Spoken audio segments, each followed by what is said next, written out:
Hello बच्चों, welcome to Bharat books classes. कैसे हो बच्चे आप सभी? आशा करता हूँ आप सभी अच्छे होंगे, स्वस्थ होंगे। प्यारे बच्चों, हमने कक्षा 5 JCERT रोचक गणित पाठ पुस्तक में पाठ 1 को प्रारंभ किया था और हमने पाठ 1 के अंतर्गत बिंदु क्या होता है, रेखा क्या होती है, रेखाखंड क्या होता है एवं किरण क्या होता है, इसे अच्छी प्रकार से समझ लिया था और इससे संबंधित प्रश्नों को भी हमने हल किया था। और आज हम करेंगे बच्चा इससे आगे के कोण किसे कहते हैं, कोणों का नामकरण, कोणों को मापना एवं कोणों के प्रकार को। तो बच्चा हमारा टारगेट रहेगा पढ़ो ऐसे कि पढ़ा सको। बिल्कुल एक एक चीज़ को हम बिल्कुल बारीकी से देखेंगे। कोई ऐसा चीज़ नहीं होगा जो आपके दिमाग से बाहर चले जाए। ठीक है, सभी चीज़ आपके दिमाग में होगी। आप लोग को सिर्फ पेंसिल कॉपी लेके बैठना है। जिस प्रकार मैं नोट्स करवा रहा हूँ आपको नोट्स करना है। तो चलिए हम फटाफट रिवीजन कर लेते हैं बिंदु, रेखा, रेखाखंड एवं कोण, बिंदु, रेखा, रेखाखंड एवं किरण के बारे में। ठीक है बच्चा, चलिए फटाफट हम रिवीजन कर लेते हैं। तो सबसे पहले हम देख लेते हैं यहाँ पे बिंदु क्या होता है। तो बताइए बच्चा, बिंदु क्या होता है? आप सभी को पता है बिंदु किसे कहते हैं?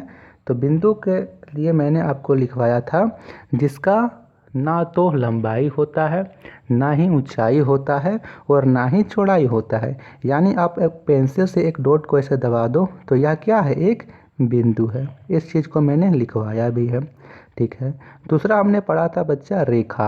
तो रेखा के बारे में मैंने आपको बताया था कि जो अनंत से चली आ रहा हो और अनंत को जाए, यानी रेखा के बारे में हमने पढ़ा था कि जब हम बिंदुओं को ऐसे ऐसे करके मिला दें तो एक आकृति प्राप्त होती है। इसे ही हम लोग रेखा कहते हैं। और रेखा को ना तो प्रारंभ होता है और ना ही यहाँ पे इसका समापन होता है। ठीक है, इसके अंतिम में कोई भी बिंदु नहीं होता है, इसे बोलते हैं रेखा। रेखाखंड के बारे में मैंने बताया था कि जब आप किसी निश्चित दूरी पर दो बिंदुओं को आपस में मिला दो तो आपको एक आकृति प्राप्त होती है, उसे हम लोग रेखाखंड कहते हैं। और रेखाखंड के अंतिम छोर पर दो बिंदु स्थित होते हैं। यहाँ भी एक बिंदु है और यहाँ भी एक बिंदु है, तो यह एक रेखाखंड है। इसके बाद मैंने आप सभी को किरण के बारे में बताया था। किरण क्या होता है? जो एक बिंदु से प्रारंभ होकर अनंत तक चला जाए उसे बोलते हैं किरण। जो एक बिंदु से प्रारंभ हो और आगे अनंत तक बढ़ता चला जाए उसे बोलते हैं किरण। जैसे कि टॉर्च का प्रकाश, सूर्य का प्रकाश, ये सभी किरण के उदाहरण हैं। ठीक है, तो इतना तक आप सभी ने समझ लिया था। अब बच्चा उसके आगे से आप लोग नोट्स कीजिएगा कोण। कोण के बारे में आप लोग नोट कीजिए। दो किरण जब किसी एक बिंदु पर मिलती है उससे बनने वाली आकृति को कोण कहते हैं। जैसे मैंने कहा कि एक किरण इधर से आई और दूसरी किरण ऊपर से, और ये दोनों किरण आपस में एक बिंदु पर मिल गई, तो यहाँ पे जो आकृति बनी उसे ही कोण कहते हैं। यहाँ पे दो किरणों के मिलने से एक आकृति का निर्माण हुआ, इसे ही हम लोग कोण के नाम से जानते हैं। किसी से क्या कहेंगे हम लोग? इसे ही कोण कहेंगे।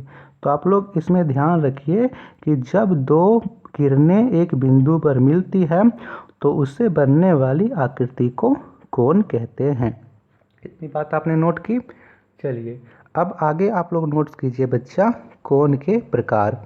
क्या नोट कीजिए? कोण के प्रकार को नोट कीजिए। या फिर इसके पहले हम लोग देख लेते हैं कि कोणों का नामकरण कैसे करते हैं, हम लोग कोण को पढ़ते क्या है। तो बच्चा कोण को हम लोग ऐसे लिखते हैं, जैसे यहाँ पे आप लोग देखो तो यहाँ पे दो किरण है OB और OA, और ये दोनों किरण एक बिंदु पर मिल रही है। तो यहाँ पे जो बिंदु O पर मिल रही है तो अब यह किरण ना कहलाकर भुजा कहलाएगी। क्या कहलाएगी? कोण की भुजा कहलाएगी। तो इसे हम लोग नामकरण करेंगे कोण AOB या फिर कोण BOA। क्या बोलना है? जो भी आपका जहाँ पे बिंदु आपस में मिलेगी उसे आप लोग को बीच में रखना है। जैसे AOB में आप लोग देखो तो O ओ में कौन बन रहा है तो इसे बीच में रखा है। या फिर बी ओ ए, इसमें भी ओ को बीच में रखा गया है। इसमें पूछे कि इसमें भुजा कौन सी है और इसमें कौन कहाँ पे बन रहा है। तो यहाँ पे भुजा आप लोग देखो तो ओ से बी ये भुजा है, ओ से ए ये दो भुजा है। ऐसे हम लोग कोनों का नामांकन करते हैं। इसी से संबंधित आपके पाठ्य पुस्तक में कुछ प्रश्न दिए गए हैं। चलिए प्रारंभ करते हैं इन प्रश्नों को। हाँ बच्चों, हम सभी प्रश्नों को आपके पाठ्य पुस्तक में जितने भी प्रश्न हैं हम सभी प्रश्नों को करवाएंगे, तो आपको घबराना नहीं है। पेन और कॉपी, इसीलिए मैंने आपको कहा था कि आप लोग पेन और कॉपी लेके बैठिएगा। कई जगह आपको चीज़ों को नोट करना होगा। और जितने भी बच्चे भारतवर्ष क्लासेस पर पहली बार आए हैं सब्सक्राइब ज़रूर कीजिएगा। आपको इसी प्रकार से हर एक चैप्टर को अच्छे से समझाया जाएगा। नीचे दी गई आकृतियों में कोण एवं भुजाओं के नाम लिखिए। तो सबसे पहले आप लोग बताइए कि हम लोग कोण को किस प्रकार लिखते हैं। जहाँ पे भी मिलान बिंदु होगा उसे हम लोग को बीच में लिखना है। जैसे यहाँ पे मिलान बिंदु कौन सा है, ओ से ओ में यहाँ पे दो किरण मिल रही है, तो कोण में हम लोग जब भी कोण बनाएंगे तो हम लोग ओ को बीच में लिखेंगे। जैसे यहाँ पे कोण बनाएंगे एम, तो बीच में लिखना होगा ओ को, तो एम ओ एन लिखेंगे। कोण एम ओ एन, क्या लिखेंगे बच्चा, कोण एम ओ एन। और यहाँ पे भुजाएं में लिखेंगे ओ से एम और ओ से एन। ठीक है, यहाँ से ओ से एम तथा ओ से एन। चलिए हम लोग इसे लिखना प्रारंभ करते हैं। सबसे पहले आकृति में यहाँ पे क्या कहा मैंने कि आपको ओ को बीच में लिखना है, तो आप एक से लिख सकते हो एंगल एम ओ एन। ऐसे आपने कोण को लिख दिया। भुजाएं क्या होगी, ओ से एम ओ एम लिख दीजिए, ओ से एन ओ एन लिख दीजिए। तो यहाँ पे कोण की बात कहे तो एम ओ एन कोण हमारा हो गया, और भुजा की बात करें तो ओ से एम और ओ से एन हमारी भुजा है। ऐसे आपको लिख लेनी है। दूसरा यहाँ पे आकृति दिया गया है, तो यहाँ पे हमें कोण लिखना है। कोण लिखते हैं सबसे पहले। कोण क्या होगा, कोण जब भी हम लिखेंगे तो जहाँ पे मिलान बिंदु होगा उसे हम लोग को बीच में लिखना है। तो यहाँ पे एक्स ओ वाई लिख लीजिए या फिर वाई ओ एक्स ऐसे लिख लीजिए। तो चलिए हम लिख लेते हैं एंगल एक्स ओ वाई। ओ को हमने बीच में रखा है। भुजाएं क्या होगी, भुजाएं मिलान बिंदु से प्रारंभ होती है, ओ से एक्स और ओ से वाई। क्या लिख देंगे हम लोग, ओ एक्स और ओ वाई लिख देंगे, ओ एक्स और ओ वाई। ऐसे हमने भुजाओं को भी लिख दिया। तीसरी आकृति देखिए, तीसरी आकृति में यहाँ पे ए ओ बी है। ओ मिलान बिंदु है तो ओ को बीच में लिखना है, एंगल ए ओ बी। ऐसे हमने लिख दिया। भुजाएं क्या होगी, ओ से ए और ओ से डी, ओ ए और ओ बी इसकी भुजा होगी। तो ऐसे हमें कोनों को, भुजाओं को और कोनों के कोण को लिख देना है बच्चा। आपने नोट्स किया, वेरी गुड। चलिए बच्चा अगले प्रश्न को करते हैं। नीचे दिए गए तालिका को पूरा कीजिए। यहाँ पे हमें तालिका बनी हुई है। इधर कोण आपके बने हुए हैं। आपको लिखना है कि कोण का आप नाम कैसे लिखोगे और यहाँ पे इसके भुजा कौन कौन सी होगी। तो इसे मैं थोड़ा सा जूम कर देता हूँ, आप लोग इसे देख सकोगे। तो आप लोग देखिए बच्चा, यहाँ पे कोनों में एम ओ एन है। यहाँ पे मिलान बिंदु कहाँ क्या है, ओ है, तो हमें ओ को बीच में लिखना है। कोण को हम लोग ऐसे लिखेंगे एम ओ एन, इसमें ओ बीच में है क्योंकि ओ में मिल रहा है दोनों किरण। तो एंगल, पहले एंगल इसे बोलते हैं, एंगल का साइन है, यह एंगल का साइन है या फिर कोण बोल सकते हो। तो एंगल एम ओ एन बना। भुजा क्या होगी, ओ से प्रारंभ होगी, ओ एम और ओ एन, ओ एम और ओ एन भुजा होगी। दूसरी आकृति में देखो तो मिलान बिंदु बी है, तो बी को हमें बीच में लिखना है। यानी हम लोग लिख सकते हैं ए बी और ओ, एंगल ए बी ओ हमने ऐसे लिख लेना है। उसके बाद यहाँ से देखेंगे तो भुजा को यहाँ पे मिलान बिंदु से प्रारंभ होगी, ओ ए और बी ओ, नहीं यहाँ से बी ए और बी ओ होगा, बी ए और बी ओ भुजा हो जाएगी। तीसरी आकृति में देखो तो मिलान बिंदु पी है, तो यहाँ पे होगा पी बीच में होगा, आकृति होगा Q P R, angle Q P R, P बीच में रहेगा। भुजा क्या हो जाएगी, पी क्यू और पी आर, पी क्यू और पी आर यहाँ पे इसकी भुजा हो जाएगी। ये आपने नोट कर लेना है बच्चा। करते हैं अगले प्रश्न को। नीचे दी गई आकृतियों में कोण तथा भुजाओं के नाम लिखिए। तो सबसे पहले हम लोग कोण के नाम लिख लेते हैं। कोण क्या हो जाएगा इसमें, तो सब में पहले इसे कोण लिख लेते हैं, कोण कोण कोण, और भुजा भी सब में लिख लेते हैं कि कोण और भुजा का नाम लिखना है। सबसे पहले आप लोग कोण देखिए, तो कोण में हमें क्या करना है, जो भी मिलान बिंदु होगा उसे हम लोग को बीच में लिखना है। आप कोण ऐसे लिख सकते हो कि कोण MON या फिर NOM, दोनों ही सिचुएशन में आपको O को बीच में रखना है। तो कोण हम लोग क्या बनाएंगे, MON, एंगल MON। इसमें आप देखिए तो जो O है उसे बीच में लिखा गया है। इससे हमें पता चलता है कि O के जगह कोण बन रहा है, यानी O में कोण बन रहा है।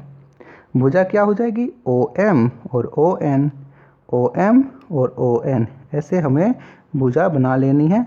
आप लोग को दिखाई दे रहा है बच्चा, बताइए। ठीक है जी, चलिए दूसरा आकृति को देखते हैं। दूसरी आकृति में क्या हो जाएगा, आप लोग बताइए, जल्दी से बचाइए, जल्दी से बचाइए। सोच कर क्या होगा, O को बीच में रखना है, तो XOY, एंगल XOY आप लोग को ऐसे लिख देना है। भुजा में क्या हो जाएगा, OX और OY, OX और OY भुजा हो जाएगी दूसरी आकृति के लिए।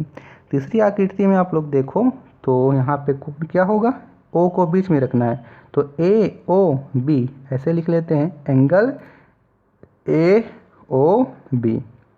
भुजा क्या क्या हो जाएगा, तो भुजा यहाँ से OA और OB हो जाएगा। देखिए बच्चा, आपको जब भी भुजा लिखना हो तो आप मिलान बिंदु से लिखोगे। यहाँ से AO और BO नहीं लिख देना है, यहाँ से प्रारंभ करोगे।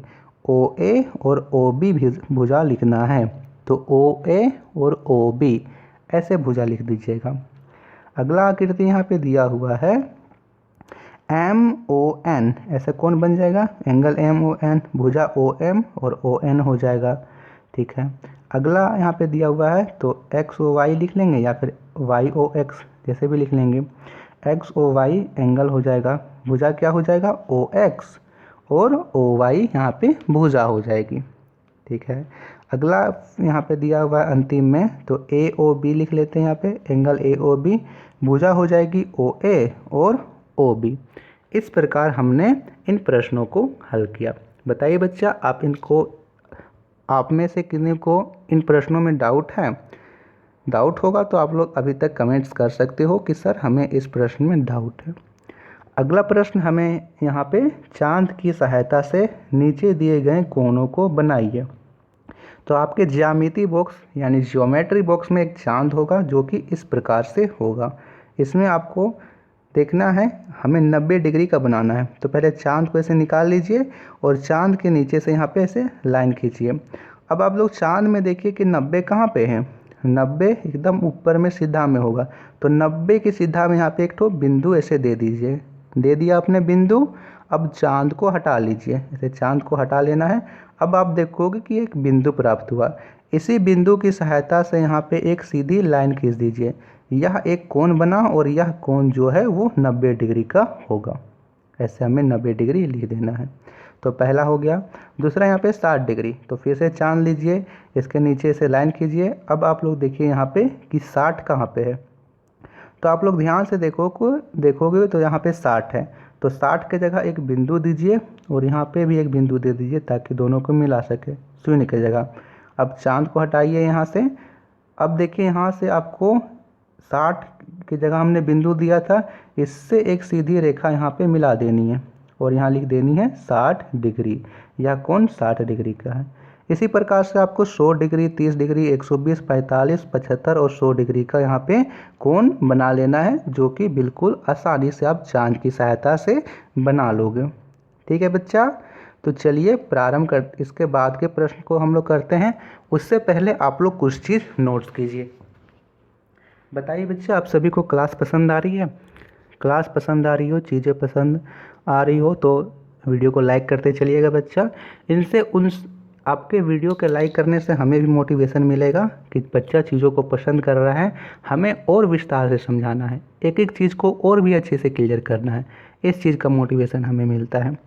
अगला चीज़ आप लोग लिखिए कोणों के प्रकार। आप लोग लिखिएगा कोण के 3 प्रकार होते हैं। कितने प्रकार होते हैं? 3 प्रकार होते हैं। जय हिंद प्यारे बच्चों। तो बच्चों हम लोग कक्षा 5 रोचक गणित पाठ्य पुस्तक में पाठ 1 को पढ़ रहे थे। कुछ टेक्निकल इशू के कारण क्लासेस रुक गई थी। मैं बोलता चला गया लेकिन मुझे पता ही नहीं चला कि वीडियो रिकॉर्ड ही नहीं हो रही है, इसीलिए मुझे फिर से करवाना पड़ रहा है। कोई नहीं, चलिए आपके लिए इतना मेहनत तो कर ही सकते हैं। आशा करता हूँ कि आप भी हमारे लिए इतना ही सजग रहेंगे। क्या करना है आपको? सिर्फ अपने नोट्स को अच्छे से बनाना है बच्चा, आपको पढ़ाई अच्छे से करनी है। हम मेहनत आपके लिए कर रहे हैं, आपको अपने लिए मेहनत करनी है, ठीक है। चलिए, हमने कोण को देख लिया था, इससे संबंधित हमने चांद वाले प्रश्न को किया था कि चांद की सहायता से हमने 90 डिग्री 60 डिग्री के कोण को बनाया था। और आपको मैंने कहा था कि आपको 100 डिग्री 120 70 इत्यादि कोणों को आपको चांद की सहायता से बनानी है। उसके आगे से आप लोग नोट कीजिए कोण के प्रकार। तो लिखिएगा कोण के 3 प्रकार होते हैं। सबसे पहले लिखिए आप लोग समकोण, न्यून कोण और तीसरा लिखिए अधिक कोण।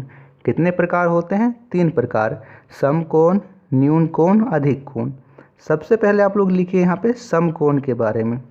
समकोण के बारे में लिखिएगा बच्चा, जब 2 रेखाएं एक दूसरे को लंबवत काटती है तब समकोण बनता है। समकोण का मान 40 डिग्री होता है। कितना होता है? 40 डिग्री।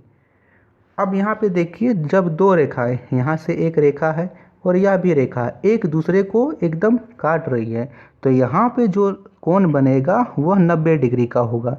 इधर भी 90 डिग्री, इधर भी 90 डिग्री, इधर भी 90 डिग्री और इधर भी, यानी चारों तरफ इसके कोण बनेगा जो कि 90 डिग्री का होगा। कंडीशन क्या है कि रेखा एकदम सीधी होनी चाहिए। जो यह रेखा है वह भी एकदम सीधी हो और ये दोनों रेखा एकदम सीधी काटनी चाहिए, तभी यहाँ पे 90 डिग्री का कोण बनता है। और इस 90 डिग्री के कोण को ही हम लोग समकोण कहते हैं। क्या कहते हैं? समकोण कहते हैं। इतनी चीज़ आपको समझ में आई? नोट्स कर लीजिए। दूसरा हमने लिखाया था आपको न्यून कोण, ठीक है। न्यून कोण के बारे में लिखिएगा बच्चा, वह कोण जिसका मान समकोण अर्थात 90 डिग्री से कम हो, न्यून कोण कहलाता है। क्या कि इसमें लिखिएगा जिसका मान 90 डिग्री से कम हो। 90 डिग्री का अर्थ क्या है कि आपकी जो दोनों लाइन है पूरा सिद्ध होने चाहिए। ये भी लाइन पूरा सिद्ध और ये भी लाइन पूरा सिद्ध, ये 90 डिग्री का होगा। जब यह कोण इधर झुकेगा तो यह मान 90 डिग्री से कम होता है। 90 डिग्री से हल्का सा भी कम हो तो वह न्यून कोण कहलाता है। अर्थात वह कोण जिसका मान 90 डिग्री से कम हो, यानी 89 डिग्री भी हो, तो वह क्या है? वह न्यून कोण है, ठीक है। इतनी चीज़ समझ में आई? आप लोग इसे देखिएगा तो यह भी एक न्यून कोण है, क्योंकि इसका जो मान है वो 90 डिग्री से कम है। 90 डिग्री यानी पूरा सीधा, और इधर झुक जाए तो यह 90 डिग्री से कम हो रहा है। इधर जितना भी कोण बनेगा वो 90 डिग्री से कम बनेगा, चाहे वो 89 हो, 10 हो, 15 हो, 85 हो, ये सभी 90 डिग्री से कम है, न्यून कोण कहलाएंगे। तीसरा मैंने आपको लिखवाया है अधिक कोण। अधिक कोण के बारे में लिखोगे, वह कोण जिसका मान समकोण अर्थात 90 डिग्री से अधिक हो, अधिक कोण कहलाता है। तो इसके बारे में पिक्चर के माध्यम से समझते हैं। जैसे कि यह एक फिगर है, फिगर में जो यह कोण होता है सीधा वाला, उसे कहते हैं 90 डिग्री का समकोण। और यह जब भी कोण इधर झुक जाए तो वह 90 डिग्री से अधिक होता है, इसे बोलते हैं अधिक कोण। यानी 90 डिग्री से अधिक 91 होगा, 92 होगा, 180 होगा, 50, यहाँ पे 105 होगा, 95 होगा। ये सभी कोण जो हैं 90 डिग्री से अधिक हैं, तो ये सभी अधिक कोण हैं। 90 डिग्री का अर्थ है कि एकदम सीधा होना चाहिए।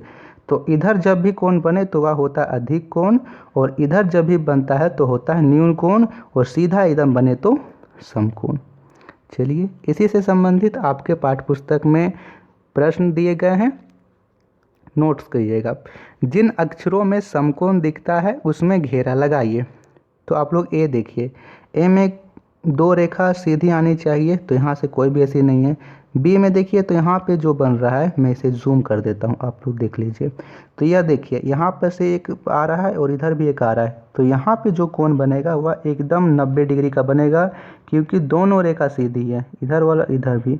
तो बी में बन रहा है, बी को घेर दीजिए।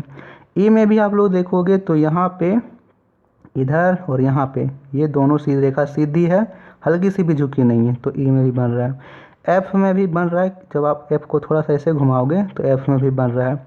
एच में भी बनेगा, एस में तो कोई भी कोण नहीं बनेगा, एल में बनेगा, टी में बनेगा। तो बी, ई, एफ, एच, एल और टी में समकोण दिखता है, इसे हमें घेर लेना है, घेरा लगा लीजिए। अगला प्रश्न है, समकोण बनाने वाली घड़ी पर सही का चिन्ह लगाइए। समकोण यानी इसके दोनों कांटे एकदम सीधा होंगे, तो इधर और इधर एकदम इसे सीधा सीधा होंगे, तो इसमें बन रहा है, इसमें तो नहीं बन रहा है, ये तो अधिक कोण बन रहा है, इसमें बन रहा है तीसरे घड़ी में, और इसमें न्यून कोण बन रहा है। पहली और तीसरी घड़ी में समकोण बन रहा है। अगला प्रश्न को करते हैं। तो अगला प्रश्न यहाँ दिया गया है, नीचे दिए गए चित्र में न्यून कोण, समकोण तथा अधिक कोण पहचान कर नाम बॉक्स में लिखिए। तो हमें इसमें पहचानना है कि किस में न्यून कोण बन रहा है, किस में अधिक कोण बन रहा है और किस में समकोण बन रहा है। तो आप लोग इसमें देखिए, तो यह जो मान है वो 90 डिग्री से कम है। 90 डिग्री का मतलब है कि पूरा सीधा लाइन होना चाहिए, इधर झुक गया तो कम है। कम के लिए मैंने आपको क्या बताया था, न्यून कोण होगा। तो पहले में लिखिएगा न्यून कोण। इसमें देखोगे तो आप लोग ऐसे देखिए, ओ और एक्स ऐसे लाइन है, और इसमें जो है यह जो ओ और एक्स भुजा है वो 90 डिग्री से इधर कम में झुकी हुई है, तो इसमें क्या होगा, न्यून कोण। यह तो पूरा सीधा है, समकोण होगा। अब देखिए इसमें जो मान है वो 90 डिग्री से भी बढ़ गया है, तो 90 डिग्री से बढ़ गया यानी अधिक कोण होगा। इसमें जो ओ एक्स है वो हल्का सा इधर झुका हुआ है, ठीक है, 90 से कम में झुका हुआ है, तो न्यून कोण होगा। और इसमें भी 90 से कम है, तो यह भी न्यून कोण होगा। अर्थात पहला दूसरा न्यून कोण, तीसरा समकोण, चौथा अधिक कोण, पांचवा और छठा न्यून कोण और न्यून कोण होगा। इस प्रकार आपको लिख लेना है बच्चा। कोण के नाम लिखिए, न्यून कोण, समकोण और अधिक कोण। तो कोण के नाम के पहले आप लोग कुछ स्टार मार्क लगा के लिखिए। 90 डिग्री से कम तो न्यून कोण, 90 डिग्री से अधिक तो अधिक कोण, और 90 के बराबर तो समकोण। ये बहुत ही ज़रूरी बातें हैं, आपको स्टार मार्क करके लिख लेनी है। यदि आपको इतनी सी बातें याद रहेगी तो आपको जो कोण वाले प्रश्न हैं बिल्कुल आसानी से समझ में आएंगे। 3 बातें याद रखनी है, 90 से कम तो न्यून कोण, 90 से अधिक तो अधिक कोण, 90 के बराबर तो समकोण। पहला प्रश्न है 30 डिग्री। अब 30 जो डिग्री है वो 90 डिग्री से कम है या अधिक है, कम है सर। जब कम है तो उसमें न्यून कोण होगा। 60 डिग्री 90 से कम है या अधिक है, 90 से कम है, 90 से कम है तो उसके लिए न्यून कोण लिख देंगे। 105 डिग्री 90 से अधिक है और 90 से अधिक है तो उसके लिए हम लोग लिखेंगे अधिक कोण। 80 डिग्री 80 90 से कम होता है, कम के लिए न्यून कोण। 98 डिग्री 90 से अधिक है, अधिक कोण। 120 डिग्री 120 90 से अधिक है, अधिक के लिए अधिक कोण। 90 डिग्री यह तो 90 के बराबर है, 90 के बराबर हो तो समकोण, क्या लिखेंगे, समकोण। 45 डिग्री 45 डिग्री 90 से कम है तो न्यून कोण। 92 डिग्री 90 से अधिक है तो अधिक कोण। 130 डिग्री 90 से अधिक है तो अधिक कोण। 110 डिग्री 90 से अधिक है तो अधिक कोण। 75 डिग्री 90 से कम है तो न्यून कोण। तो इस प्रकार हमें सिर्फ देखना है कि जो मान दे रखा है वो 90 से कम है, 90 के बराबर है या फिर 90 से अधिक है। 90 से कम हो तो न्यून कोण, एक भी कम हो, 89 भी हो तो न्यून कोण। 90 से अधिक हो तो अधिक कोण, भले ही एक ही अधिक है, 91 हो, 92 हो, अधिक कोण। 90 के बिल्कुल बराबर हो तो समकोण। 3 चीज़ें आपको याद रखनी है, रहेगी बात। Very good. चलिए देखते हैं अंतिम प्रश्न को। रिक्त स्थान को भरिए। ए ओ बी एक कोण है, तो यहाँ से देखते हैं ए ओ बी।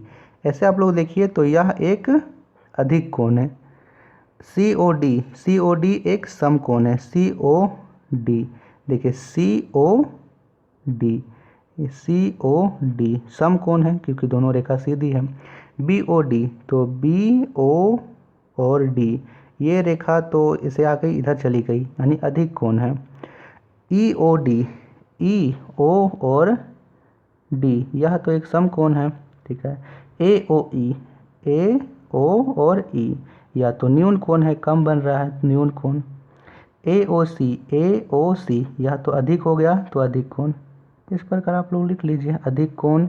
ए ओ बी एक अधिक कोण है, सी ओ डी एक समकोण है, बी ओ डी एक अधिक कोण है, ई ओ डी एक समकोण है, ए ओ ई एक अधिक कोण है और ए ओ ई एक न्यून कोण है और ए ओ सी एक अधिक कोण है। तो प्यारे बच्चों ये थे पाठ 1 ज्यामिति से संबंधित सारे प्रश्न।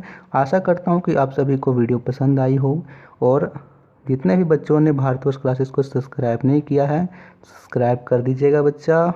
हम आपके लिए ही मेहनत कर रहे हैं, आपको चीज़ें अच्छे से समझ में आए इसके लिए हम हमेशा तत्पर हैं। तो धन्यवाद बच्चा। वीडियो को लाइक ज़रूर कीजिएगा, अपने दोस्तों को शेयर ज़रूर कीजिएगा। थैंक यू बच्चों।